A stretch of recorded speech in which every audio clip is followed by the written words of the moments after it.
again in Cassandra's room. You have alerted Lennon to what has just happened. Dorian did his best not to kill you, Sabre, but he was thinking about it. Like, all the way back to Minrathis, you could tell he was, like, glaring holes into the back of your head, like, oh, I'm going to kill him. I'm going to take him out back and bury his body. I feel like in good Uriel fashion, he's not noticed. Dorian has, like, 5 friends. And whenever one of them is being pursued romantically, he feels like he has to whole body tackle that person and, like, beat them up and interrogate them until they admit that they're not working for the government or something. I mean, I'm definitely not working for the government. You are all standing around the bed. Lennon used a burst of magic to move the bed to one side so you can all see the glyph in its full glory. Lennon stands there with his hands on his hips and he says, well, shit. That's his expert analysis. Well, shit is what I tried to stop somebody going out a window for. Really? That's all you have? To recap, so we were told everything that happened, right? Yes, you were given a brief explanation on the way to the room, yes. Gotcha. I think I just look at everybody and I'm just like, surely there must be some mistake. He seemed like such a nice elf. Elian just kind of gives you a look. Cass is like, I feel like you say that about every elf, though, Yariel. Well, typically speaking, they're pretty fine. I'm just saying, track record-wise. Well, what's the rune? Lennon says it's the rune that Olivier tried to bring our attention to when he first joined us. The one to separate the spirit from the soul. Lennon crouches down and examines it a little more closely. He was trying to unknowingly separate Faith from Cassandra, it seems. Yes. Well, I was sleeping, and I turned to Elian and, like, reach for your hand, like, thank you for coming for me. You're welcome. I mean, I had other things on my mind, but... Lennon says, why would... I mean, if Solus wanted the spirits possessing you guys, which I assume this is what this is about, he has other ways to do it. He's a Somniari. He could have taken them if he wanted to.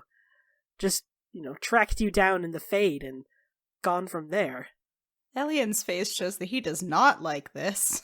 Yeah, right? Like, oh, that's true. We'd never thought about that. Lennon sighs and he says, I suppose that it's always been his way to go the friendliest method possible. As little bloodshed as he can. And yes, the irony of him trying to destroy the world is not lost on me. He said it, but he was, why just Faith? Yeah, exactly. Like, Cass sort of, like, raises an eyebrow, like, at the friendliest way possible. She's like, yes, while I was asleep, well, Faith and I were... And then she trails off and is like, right, Faith and I were talking, and she had a prophecy. She does that? About what? I look at, like, Yariel, I'm like, yes, that she does that. You know how justice is good at smashing things and compassion is good at healing? That's what Faith is good at. Kind of feels like I got the best one, but it's fine. It was that one of them will die, one will stay, and one will become something else. Become something else? What? Like an abomination? Like a demon? What? Elian's not good at, magic-based stuff, so you're pretty good that he's actually gotten those words. Cass is just like, well, it was a vision. They aren't particularly known prophecies for being extremely specific, just, overarching terms. And he says, well, that's all we can know, I guess, for now. And he says, he sighs and he stands up. He says, I guess I'll start going through Olivier's stuff. He left in a hurry, so he must have left something behind. I can see if I can find anything that might give us a clue as to the specifics of his mission here, what he reported back to Solus. And as he's heading out the door, Dorian says, I'll come with you. And he glares at you, Yariel, as he leaves. And then he, collapses in on Lannon from behind. And as they're walking down the hallway in a way, you hear Dorian say, Lannon, are you out of your mind? I, turn to the rest of you guys and I'm like, I don't know what Dorian's so upset about. Wow, you're an idiot. I just stare at you and I'm like, okay. And I turn back to Cass. Cass, are you okay? I don't feel like I asked that question, but... I just sort of look between both of you and I'm like, yeah, normally I would have woken up earlier, but as I said, I was talking to Faith, and prophecies are kind of a heavy thing. Yeah. Shit, probably should have mentioned this while the others were around here. I did what you asked, and I spoke with Compassion last night about the spell. My eyes get like really big as I'm looking at you, and I'm like, yes. So he thinks that it'll work. The panacea ritual. It's the only thing that could work. But he thinks we need to do it soon. So the way it's going to work is it's a spirit is going to fuse with her soul, and I don't understand all the details of it, but he thinks that it needs to be done soon to prevent us losing too much of May. Cass is like, taking all that in and nodding, and like, I think Elian did a pretty good job at explaining that. He's getting better at this understanding magic thing. His explanation was mostly correct. Yeah. What did he mean by lose too much of her? It's a soul sickness is how they describe the blight. So Elian's just kind of like, I don't know, but he said he could cast it through me. The spell. No, he's not wrong that there is urgency. The last time I saw her, she looked, to put it mildly, terrible. And then I just sort of like look at you very, very, I guess, hesitantly, like, I don't really want to bring it up, but if we were to perform this, would you be willing to let him use you that way? I know how you feel about magic, that's why I'm asking. I don't feel good about it, but it's Mayveris. Well, I mean, it is your body that he'd be using, so ultimately the decision is yours. But it's good to know, at least, that there is at least something that might be done. After a few beats, like, Cass looks very, very awkwardly at Elian, is like, this is awkward to ask, since I know both Faith and Compassion are listening, but... Elian's just like, staring at you like, go on. When you spoke to Compassion, or generally when you're around him, does he behave oddly? Huh? I mean, he's a soul, a spirit. It's not exactly normal. Right, but I mean, your interactions with him, what are they like? Usually I freak out and he gives me a hug. Interesting. Why? Oh, well, Faith stares at me a lot. Uh-huh. Well, I mean, it's not exactly out of the ordinary. I am extremely tall. Maybe she has never seen a Kunari. She probably hasn't seen a Kunari before. Okay. So when she's staring, does she typically look afraid in her staring? Well, not exactly. Daunted? No, more like she's picking at the dirt. Okay, let me rephrase. Is it possible she's staring at you the way you stare at May? I'm sorry, what?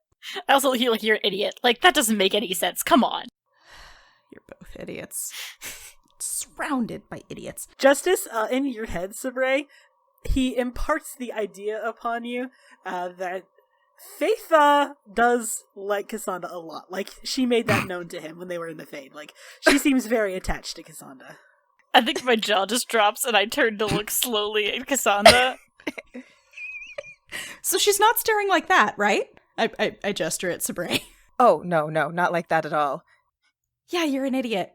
Oh, what? I'm just like, what, wait. I look at Yariel, I was like, what? I say out loud, how? How what? I mean, I'm not talking to you. Oh, you're talking to Justice. Yeah. Aloud, right. Justice, he conveys the idea that he is offended to you. And he conveys the idea that he reminds you, like, we were people. Technically, we are still people in all the ways that matter. Aside from a physical body, we are thinking, feeling creatures. I think some very crude thoughts at him. Oh no.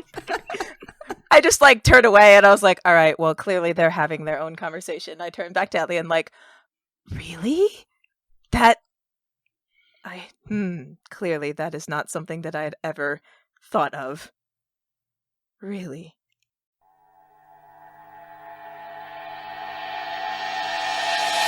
So, Cassandra, you did get into Minrathis quite late last night, and by the time you got home, everyone was already asleep. So you didn't feel it was right to bother Mayveris at that particular moment. But as soon as you wake up, as soon as this whole awful business with Olivier is over, you probably have the instinct to go check on May. Oh yeah, for sure. For sure. Which you do. You find out that she is at her estate, at the Tylani estate. She has been spending a lot of time there, according to one of the servant that you ask.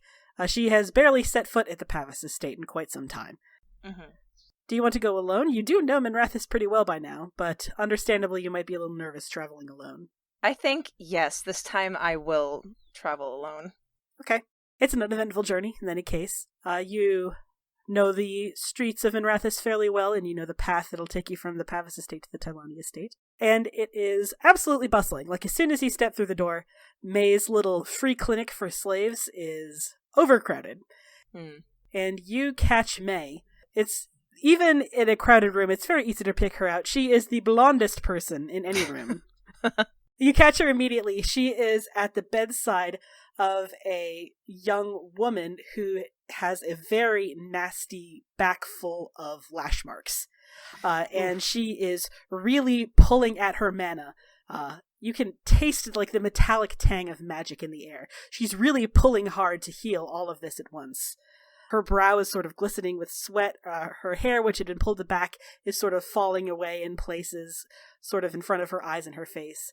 And she sort of, as soon as the magic finally coalesces and the last of the bad lash marks seal up into a thin silver scar, she kind of almost staggers and doubles over and catches herself on the edge of the bed and spends a couple minutes panting. Ooh. I definitely immediately rush over to her side, May, you can't overtax yourself like this. She looks up, her eyes are a little unfocused. She says, "Oh, Melina! Hello, darling, how is Halamshiral?" I just take a moment to steady her, and I'm breathe, Kadan, first breathe. "Oh, don't worry about me, darling, I'm perfectly fine." With your help, she pulls herself up to a stand. She says, "It's not like I'm going to get any more dead." Yeah, Cass definitely makes a face at that and was like, well, as for our journey, it was interesting. We got trapped in the Fade. Oh my. Yeah, by one of the keepers, who is a blood magic user, of course. Oh dear, another agent of Solus? She walks over to a young man who is sitting there with a broken arm, and she puts both hands on his arm and starts healing that. So as a mage, you know that mana is easily expended and can be difficult to get back. She's really, by the look of her, by how exhausted she looks, she's really scraping the bottom of her mana pool. It's not good praxis. Even your Arvarod, who considered you a possession, basically, even he says, there's no use for a blade when it's blunted. You have to take care of yourself physically, otherwise you're no good to the Kyun, you're no good to anyone. Even he taught you, it's not good to use that much mana. For sure, yeah. And she definitely picks up on that, as we're talking, and it's wait, and puts, a very gentle hand on May's, mana is not something you can use up like this, May. Please, just take a break. She says, "Oh, it's all right. I should be fine for another arm or two. It's nothing major, and I'm almost done for the day. It's perfectly all right." Oh boy. I just give her like a really distressed look, like, you're wearing yourself out more than you need to. She says, well, what's the point of me if I'm not spending as much time as I can doing all the good that I can? Cass just definitely, like, takes both of her hands, like, yes, that is what I love about you, Kadan, but the fact that you are alive now is also something that is good and precious and should be kept as long as possible. It doesn't seem like prolonging the inevitable to you, Malila. Forestalling death, it seems silly. I'm going to die. It's going to be soon. I see no reason to go gentle on a body that's not going to get less fragile. You're not wrong. However, I personally would like that you would treat your body a little better than the blight would. She sighs. Very well, a brief break, but then I really should get back to it. And she heads through into what used to be the kitchen, which is now being used as a sort of makeshift mess hall. She sneaks past a very harried-looking chef and pours herself a cup of tea directly off the stove. It's good to see you again after all this. It is good to see you too, Malila. While I was trapped in the Fade, I saw a vision of you, of us. It was everything I could have ever wanted, if I'm to be honest. Tell me, darling, have you ever given any thought into taking up spirit healing? She takes a sip from her tea. Cass definitely looks at her sideways, like, well, as you know, as a Cerebas, I was more of a weapon. Oh, yes, I know, but I was just saying, I'm going to need someone to run this establishment after I'm gone, and I certainly could think of no one I'd trust with it more than you. Oh, I have never really given much thought to healing magic, but I suppose if it would help you, I could try. It's just that spirit healing is a very difficult and quite a rare specialization among mages. The only other mage I've ever met with any real talent for it is, of course, Inquisitor Sulevin, but Maker knows he's busy enough, so I'd really like to give it to someone else if at all possible. Well, if it will make you more comfortable to know that it's in good hands, then yes, I would. And if I can help people, of course, I would do anything. Wonderful. You'll have to dedicate a little bit of extra time to it, of course. Spirit healing is a difficult subject to master, but I can carve out a little bit of time to train a successor, certainly. Well, I'll definitely never be on your level, of course, Kadan. Oh, few people are. It's all right. Don't worry about it.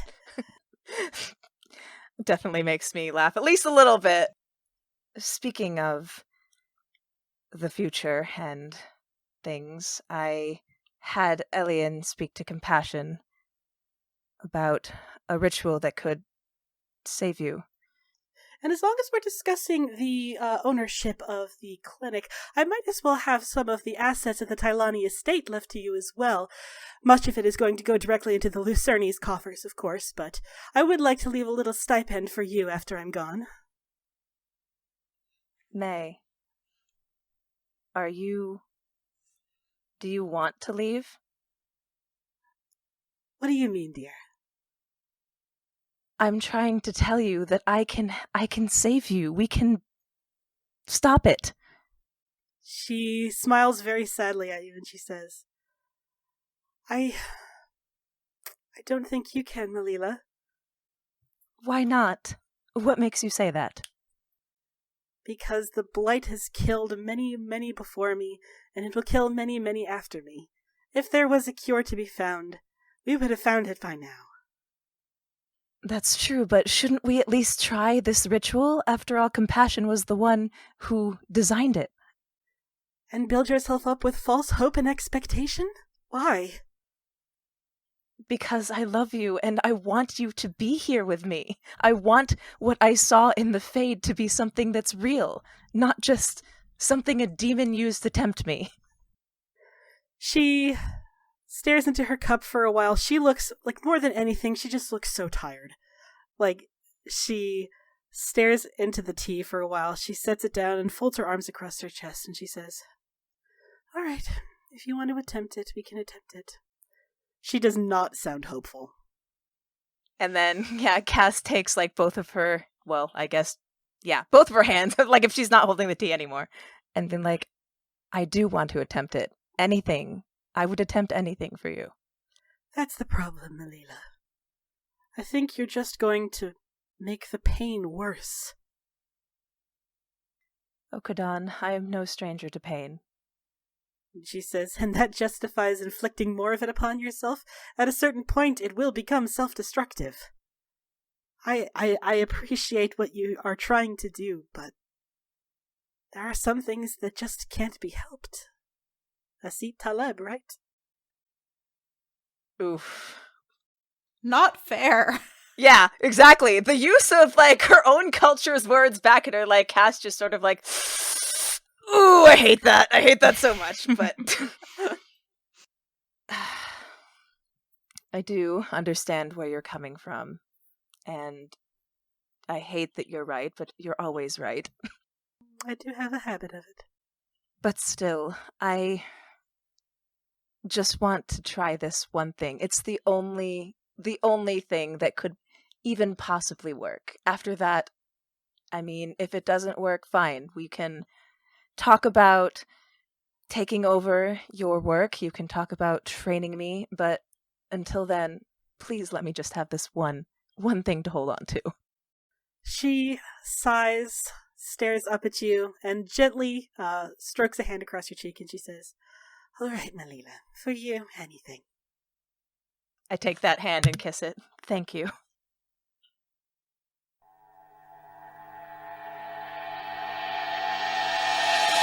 Elian, Yep. ever since you got back from Valroyo, it's been kind of busy. You've been thrown around, like the Arleth Fen. You had to get ready for the Arleth Fen, and that was a set date.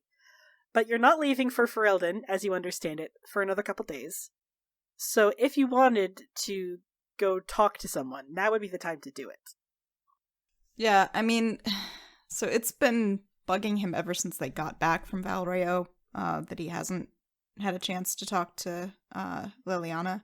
I think he is going to do that, because, I mean, hey, let's avoid one or two other things by checking out this other painful thing in my life. Distract pain A with pain B. Yeah, that works. Biting a knuckle to suppress a headache, yeah. Yeah, there we go. Yeah. Are you going alone, or are you taking someone with you? And again, Ooh. it's kind of the same Cassandra situation. Like, you've been in Minrathis for several months now, so you're pretty familiar with the city. But it's a decision. Dorian actually likes me for once. Yeah. You are not dating any of his friends. Wait. No, it's true. Technically, Leander broke up with him, so he's not dating any of That is true, you're right. You are He's not. not dating any of Dorian's 5 friends. No, I think he would invite Dorian to come with. Just he needs some kind of support there, but also, you know, a buffer of somebody who does know Liliana a little better. Alright, so in that case, let's set the scene. You are almost at the Imperial Senate, and the entire ride, Dorian has been bitching about Sabre. Like, the entire time. He's been sitting there, like, I cannot believe Lannon has such bad taste in men. Like, honestly, I should just tie him up and find someone nice for him so he doesn't have to make decisions on his own about his romantic life, because he clearly cannot be trusted. Why Sabre? He's an idiot! Lannon is one of the most intelligent people I know. Why did he go for that unbelievable, like, and he, like, sits back dramatically and he's like, I can't believe it. I feel like Elian has just been waiting for him to draw breath so that he can maybe interject something, but it's just not happening. No, it's just, he doesn't breathe anymore. He's too stressed out to breathe. I mean, The man hates magic, he says over you. He can't stand magic, and Lannon's a mage. I know Lannon has, like, a self-hatred complex, but surely he could be slightly less obvious. I mean, not a bad point, but I mean, How good must this stupid elf be in bed for him to have swayed him so quickly? I don't understand.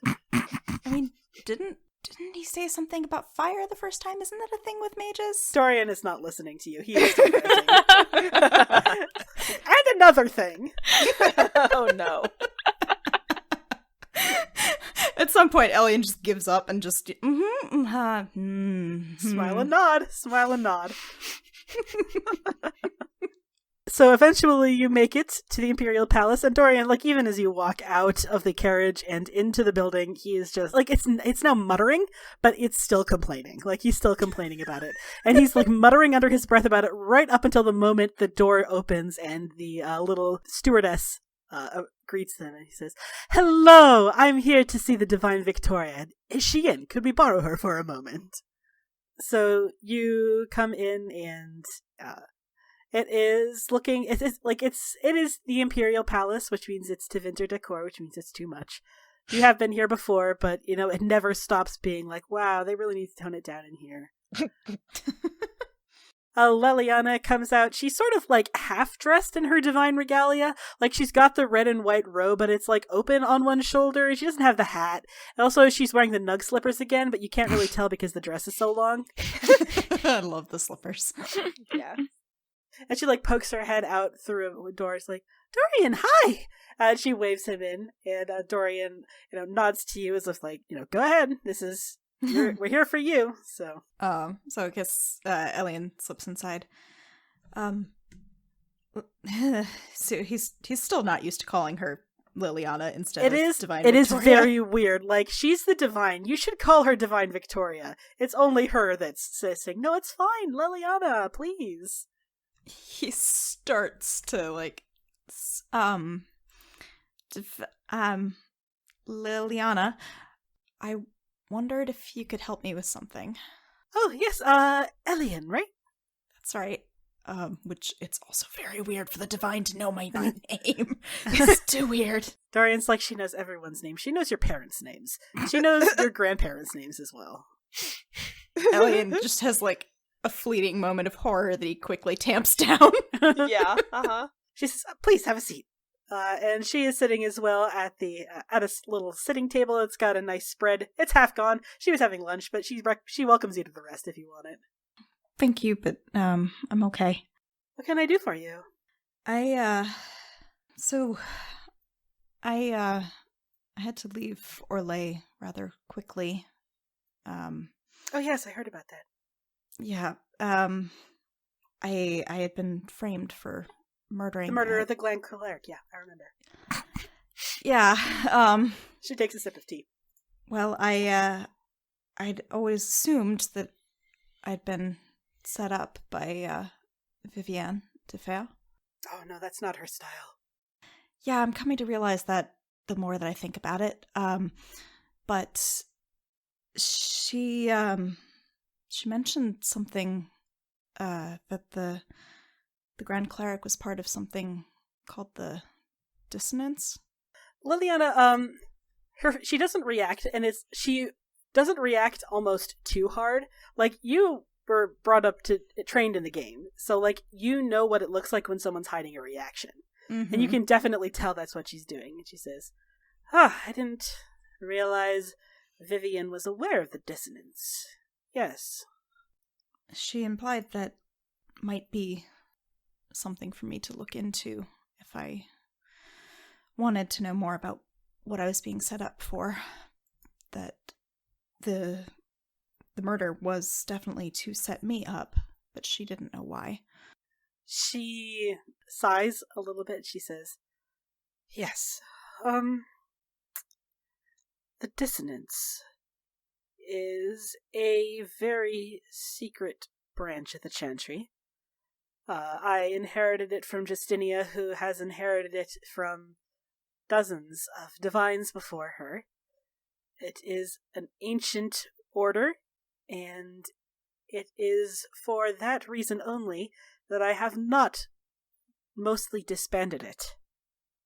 The dissonance deals with canticle literalism. It deals with getting to the bottom of literal historical questions about the Chant of Light and the characters there involved. It is interested in uncovering literal historical fact, which often is in stark disagreement to the popular version and understanding of the Chant of Light. I can see how that would be disturbing if it were widely known. Yes, but it is important to know the truth of the matter as much as it is to have a clear understanding in your heart of the meaning of the Chant of Light. She says, I can't tell you what specifically the Grand Cleric was involved in which project. At any one time, the Dissonance deals with a half-dozen specific projects that it tackles. Grand Cleric Eloise, she made a home for herself in Valchevin, which has been mostly abandoned, and its possessions were taken and returned to the Grand Cathedral in Valroyau. She says, if you are interested in chasing down these leads, she sighs and she says, listen, Elian, there are a lot of very powerful people who did not like Grand Cleric Eloise because she was a part of the Dissonance. She made a lot of enemies, and if you involve yourself in this too deeply, it's going to get messy very quickly, and I'm not sure I can protect you from it. I feel like he kind of goes a little pale at that. First at the idea that she would try to protect him from that, because that's... wow. But also that she doesn't think she could necessarily. I want to know why me. Why I was framed. I just want to go home. I understand, and I don't blame you. I don't want you to go into this blind. If you look into it too deeply, I can't promise that you're not going to prick up some ears. I think I already have. Trust me, you have not even seen the worst that the Chantry has to offer. I've spent much of my tenure as Divine so far trying to root out the worst offenders. She sighs, she goes to a small writing desk, pulls up the rolling hood, pulls out a large folio, and she flips through it for a minute, and she says, I believe Grand Cleric Eloise... what project was she involved on? You have to understand, I've mostly been trying to shut the Dissonance down. It's been more trouble than it's worth. As interesting as the questions they've answered are, it's never made a single person happy with their answers. She says, Project Sacred Blood. That was what she was involved in, Project Sacred Blood. I don't know what it was about. Like I said, I haven't looked too deeply into it. I've mostly been trying to shut it down. If you can go back to the Grand Cathedral in Valroyau and find the notes that were taken from her estate in Valchevin, you might be able to find out more about it. Thank you. I appreciate what you're able to help me with. She reaches into the pocket of her robe and she hands you a small silver pendant. It is in the shape of the Andrastian sun. She says, this should get you most places in the Grand Cathedral. Try not to be too loud about using it. Only use it if you need to. But that said, it should get you most anywhere without too many questions being asked. Thank you. She nods and she says, good luck, my dear. You're going to need it. Dorian leans forward. Did you know that Lannon is now sleeping with Sabre? Probably not. Could you say it a little louder? Well, Anna says, oh no, I knew. It just happened. How did you know? She says, oh, darling, did you think I don't have spies in the Pavis estate? Of course I do. I thought you'd be excited. We're in Kirkwall. No, I have eyes everywhere. Don't worry about it. I'm using them for good reasons. Keeping an eye on all of you. Dory's like, thanks, I guess. I think he does finally, just take one of the, take a little piece of bread and nibble at it, just because he feels awkward now that she's returning to her lunch. How are you finding it being away from Orlais? She sighs. She says, oh, honestly, it's a mixed blessing. On the one hand, Tevinter... she looks around at the extremely too much apartment that she's been kept in. It sure is Tevinter here. I sure am into Tevinter. No offense, Dorian, but it is. Dorian's like, oh no, I agree. It is entirely Tevinter. She says, but it gives me a chance to get away from Valroyo, which, honestly, I've liked the city less and less ever since I left. Especially since I left, and I've had a taste of something, anything else. Elian does not understand, like, it is still his favorite city in the world. Like, you, despite everything, you seem a little more relaxed than last time we saw you. I mean, the first time that we met you. Are those nugs? Oh, yes! She sticks her feet up from the, under the table, and yep, she is wearing nug slippers. I breed nugs. We just actually got a new litter a couple weeks ago. We're just weaning them. That's wonderful. I'm, happy for you. Lannon's been trying to get one from me for ages, but, I promised all the pups in this litter already. Don't tell him that I have a new litter. I won't. She says, oh, I do love them. They're so sweet, and especially when they're in that, like, 6 to 12 week old range. Oh, they're so precious. They make the cutest little squeaks. Like, she can and would talk about nugs forever if you let her. Not at all like our fellow Orlesians. Oh, goodness. The nugs are much better tempered than the Orlesians. I think that's fair to say. I feel like anyone would be, except maybe a Tavine. I don't know. The only Tevinters I've really gotten to know have been very delightful. And she, like, smiles at Dorian. And Dorian's like, I am not a good representation of the average Tavine, Liliana. She says, all right, well, that's fair enough. She says, honestly, the more time I spend away from Orlais, the more I think that I should... And she kind of hesitates. I shouldn't worry you with my problems. They're my problems. They're not yours.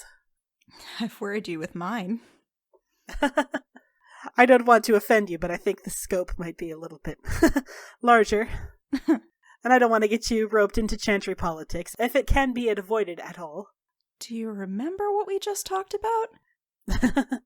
I suppose that's fair. I don't mean to be rude. No, you're not being rude. Lately I've changed so much about the chantry, and I've had to fight tooth and nail for it every step of the way. And lately I've just been wondering, everything I've done has been to scale back the reach of the chantry, to scale back their power over mages, to scale back the Templar Order. And it's just getting to the point, I'm just wondering if I shouldn't just end it. And your reforms? Oh no, end the chantry. What? She says, that's been my goal this whole time. I wanted to give the mages more freedom, which includes scaling back the circle of magi. I've wanted to reduce the Templars' dependency on Lyrium, which has reduced the size of the Templar Order. I wanted to scale down chantries around Thetis to focus on giving money to the poor, which was the original intent of the chantry. It's reaching the point where perhaps I should just abdicate, dissolve the chantry entirely. Dorian, who had been ready to spend another 10 minutes talking about nugs and or Sabre, finally is distracted enough. He says, You're thinking of dissolving the chantry? Well, even if you tried to, it's such a large, powerful influence. Wouldn't someone else just step up? Someone potentially worse? Well, it's not impossible, but I would just have to be very careful about it, wouldn't I? After all, the divine is chosen by appointment, the Convention of Grand Clerics, and if I dissolved the Convention of Grand Clerics, then they wouldn't be able to choose anyone to lead the chantry. Elian doesn't really know what to make of this kind of heretical talk coming from somebody so high. The divine herself thinking of completely destroying and dissolving the chantry. That's pretty big. Like the Pope being like, yeah, I think the Catholic Church is overrated. Let's just stop it. Right? Yeah, that's pretty much exactly what you're hearing. It's fucking you nuts. like, I'm sorry, you're the Pope, you're the head of the church. Yeah, I know, exactly.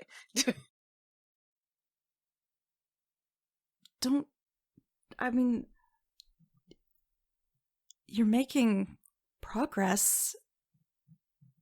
And Yes, I have been making progress, and it's been fought every step of the way by the very people that I am supposed to be leading. She says, I know that you are a devout Andrastian. I can tell, she says, but you can't separate the Chantry from its bloody history. It was only because of the Chantry that the Dales now lies in ruins. It was because of the Chantry that so many people have died persecuted. The more I think about all the reforms I want to do, the more it just makes sense that perhaps the Chantry shouldn't exist at all. the people who are fighting you wouldn't just vanish. Oh, I can handle them. Elian regrets this conversation. We should have talked more about nugs. This is such an ominous, I can handle my enemies. Don't worry about that. Like, why? How can you handle them? What are you talking about? I feel like he just kind of glances over at Dorian like, Dorian is stunned, and he doesn't even notice that you're looking at him. He says, Liliana, if you dissolve the Southern Chantry, that would leave the only major religious power in Thedas to be the Tevinter Chantry. And she says, oh yes, I know, but the current Black Divine could always be deposed and someone more like-minded put into place.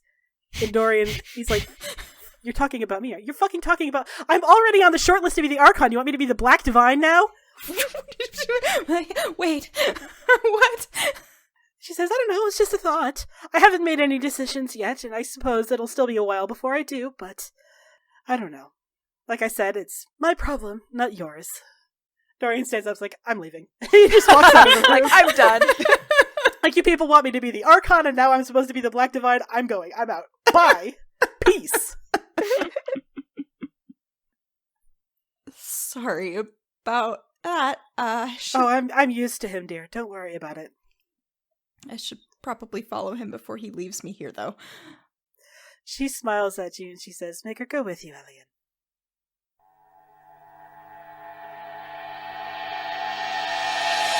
So, Sabre, it's been a little over an hour. Lannon basically went through Olivier's room, took everything in it, and just took it back with him to Kirkwall. And he spent that hour just sort of going through all his shit methodically, looking for any letters, anything like that. He's not expecting to find much, but he has been in there a while. I'm probably getting worried about him. I think I just, poke my head in to make sure he hasn't, exploded or something like that. There wasn't, a booby trap. No, he has not exploded. He is sitting cross-legged in the middle of his bed, surrounded by a bunch of Olivier's papers. He's reading through, he's flipping through a book of his, looking for any, secret notes, anything like that. So you have spent some time in his room now.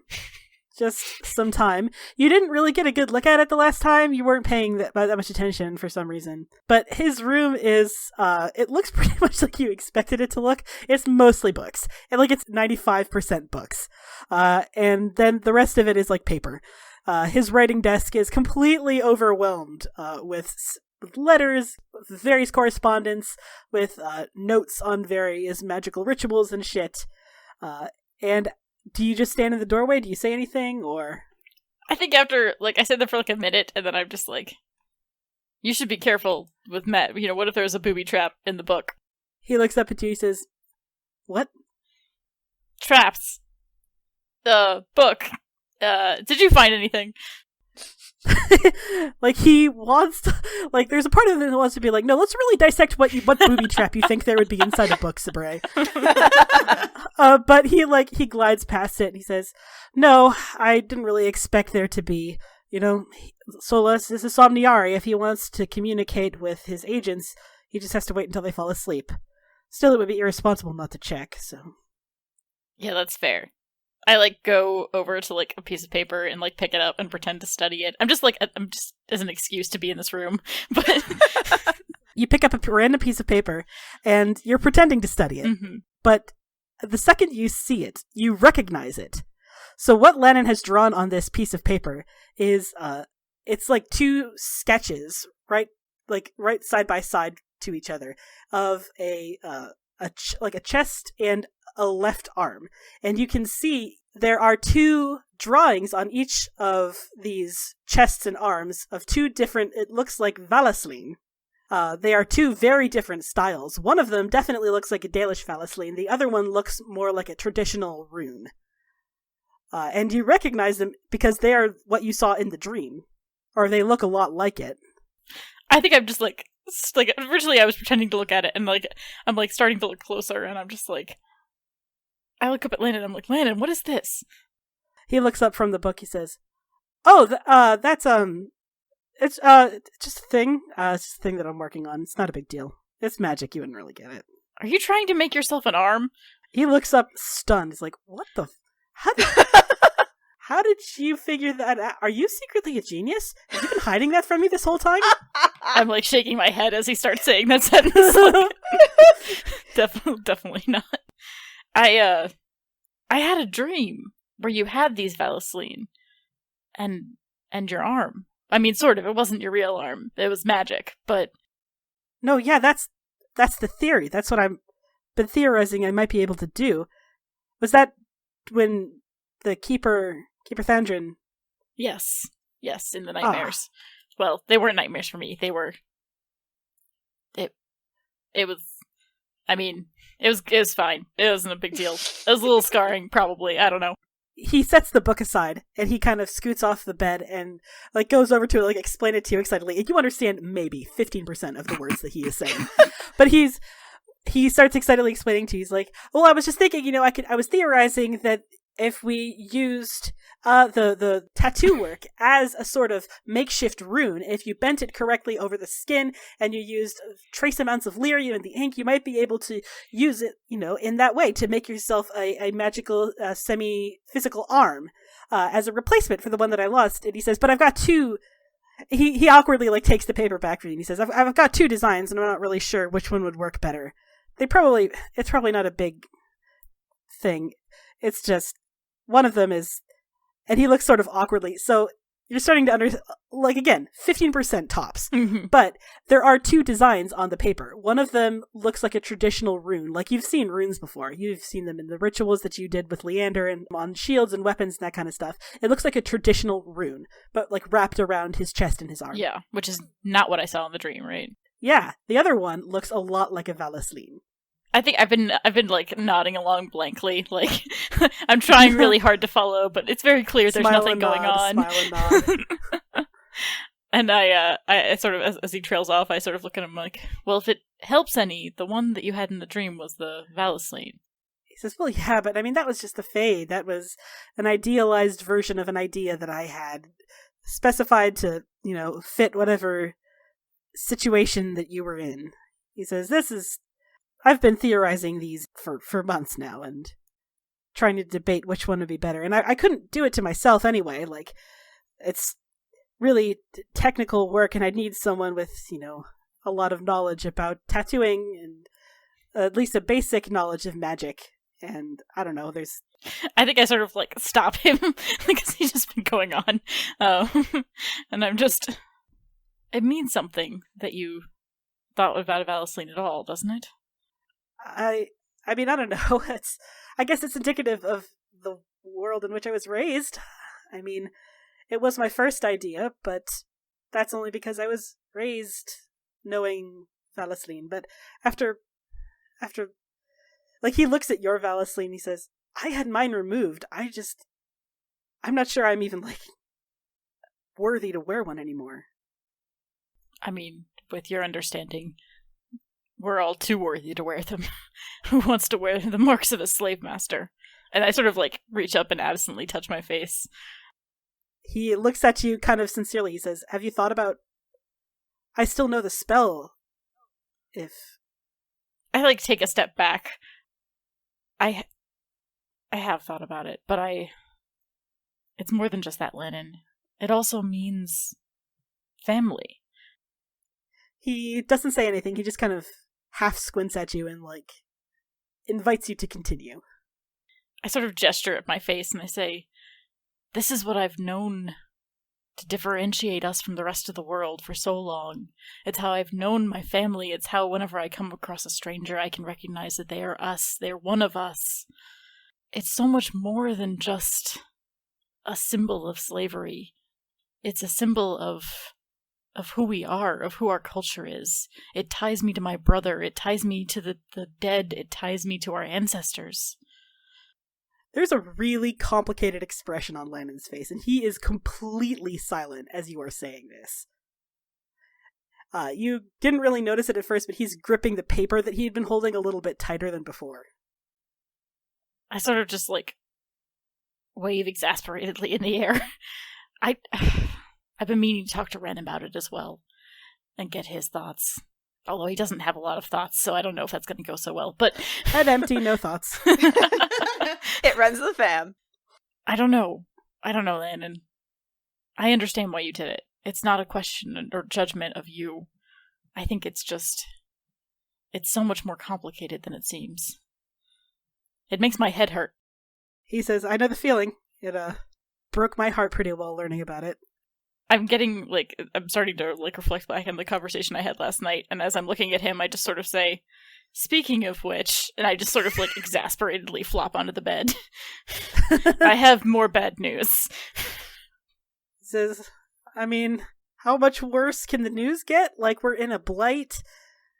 You'd be surprised, I set up. So I had a good conversation, and by good, I mean the worst conversation with Justice last night. Okay. Whenever we were trapped by Thandrin and the sloth demon, I had a vision of the archdemon that Ren grappled with. He says, yeah, I suppose that would be his worst memory, huh? Yeah. Understandable.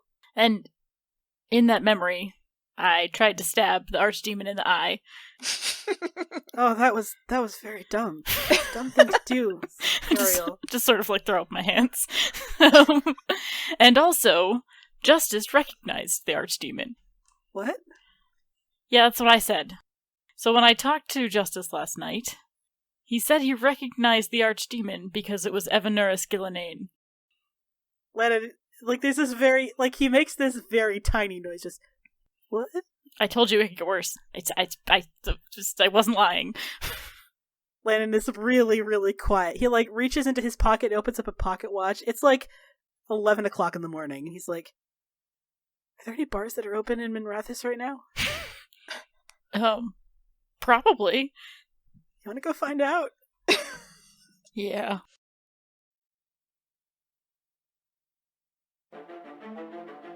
Hey friends, Tessa here. If you're desperate to hear the next episode, chances are good that you can by joining our Discord server. We post links to all episodes and pre-release, and you can even chat with us and listen live as we record.